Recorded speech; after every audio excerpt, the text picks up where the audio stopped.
आता आपण खूप गोष्टी ऐकतो अपघाताबद्दल. कालचाच एक मोठा अपघात सगळ्यांना माहिती आहे.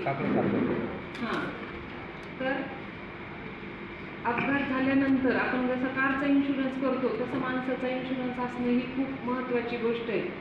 अपघातात वर्षात एवढे लोक मृत्यू पावतात. आपले जे पूर्ण लोकसंख्येच्या 28% लोक हे फक्त अपघाताने मृत्यू पावतात, म्हणजे मेजॉरिटी. बाकी आजारांनी 2-3% ह्या गोष्टी, नॅचरल डेथ अशा गोष्टी कन्सिडर करत फक्त 28%चं प्रमाण ते आता 40च्या पण वरती चाललंय.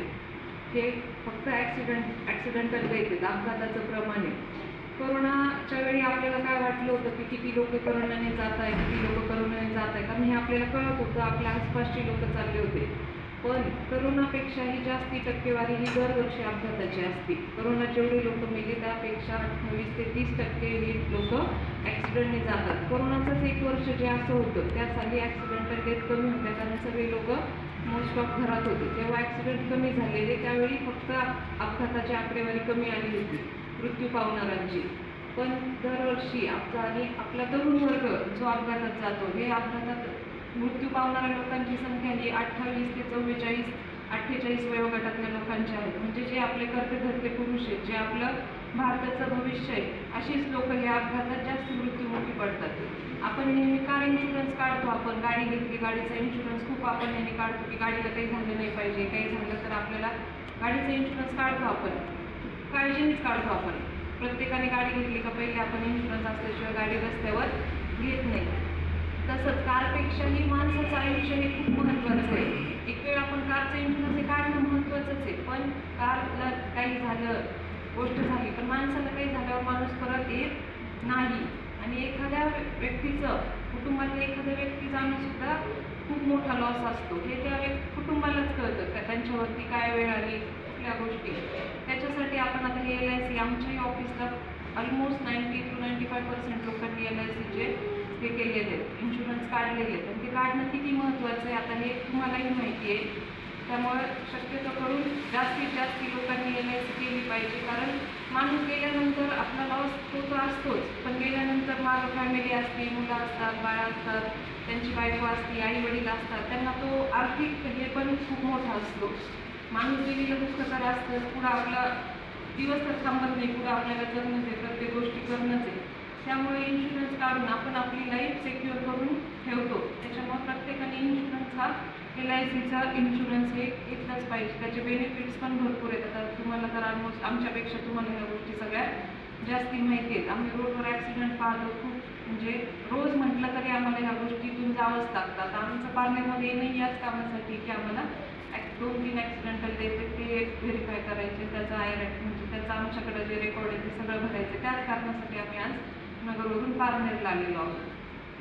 तुम्हाला सांगण्याचं महत्त्व तेच आहे की आपण रस्त्यावरती रोज खूप अपघात होतात, खूप लोक अपघातात जातात. त्याच्यात तरुण व्यक्तीचं प्रमाण खूप जास्ती आहे.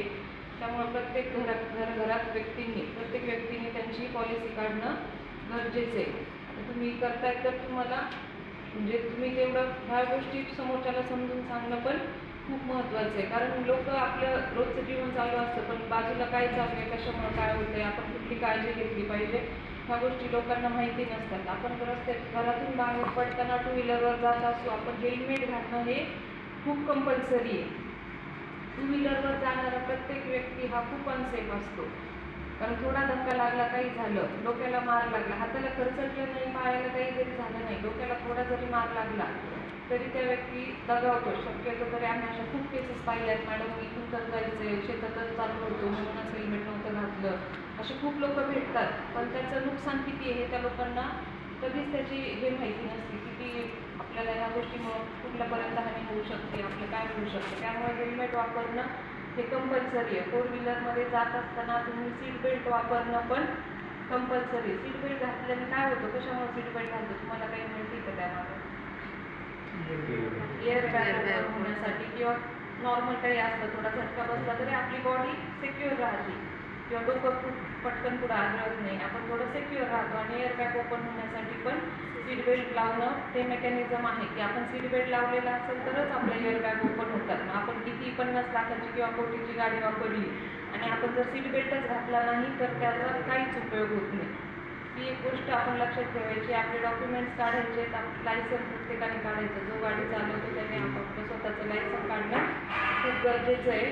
कारण काही काही प्रीमियम असतं, तुम्ही म्हणता की मी हे केलं ते केलं, पण आता काही काही अपघात विमे असे आहेत की ज्याच्यात तुम्ही गाडी चालवताय, गाडी चालवताना त्यांचा काही मृत्यू झाला, पण विमा काढलेला असतो. पण त्यांनी आता काय कंपल्शन केलं आहे विमा काढणाऱ्या काही लोकांनी, काही कंपन्यांनी, की हेल्मेट प्लस लायसन, तुम्ही ज्या कॅटेगरीचं तुमच्याकडे लायसन आहे तुम्ही तीच गाडी चालवताय का हे पण ते पाहतात विमा देताना.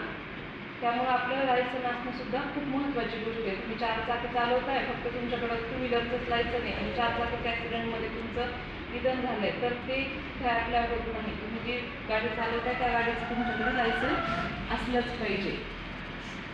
रस्त्यानं चालताना नेहमी जे रस्त्यानं आपण पायी चालताना रस्त्याच्या उजव्या बाजूने चाललं पाहिजे. जिथं पादचारी मार्ग दिलेला नाही आहे अशा ठिकाणी रस्त्याने चालताना आपण रस्त्याच्या उजव्या बाजूने चालायचं. इथून मागं आपली काय कन्सेप्ट होती की आपण रस्त्याच्या डाव्या बाजूने चालतो, पण जेव्हा आपण पायी चालतो तेव्हा रस्त्याच्या उजव्या बाजूने चालायचं, जेणेकरून रस्त्यावरून येणाऱ्या वाहनाचं जरी आपल्याकडे दुर्लक्ष असलं किंवा आपण दिसलो नाही तरी आपल्याला समोर दिसत असते आपल्याकडे वाहन येतंय, वाहन कुठल्या दिशेने येतंय ते त्यासाठी आपण रस्त्याने चालताना रस्त्याच्या उजव्या बाजूने चालायचे. जेव्हा तिथं पादचारी मार्ग अवेलेबल नसतो अशा केसमध्ये चालताना रस्त्याच्या उजव्या बाजूने चालायचं. ठीक आहे.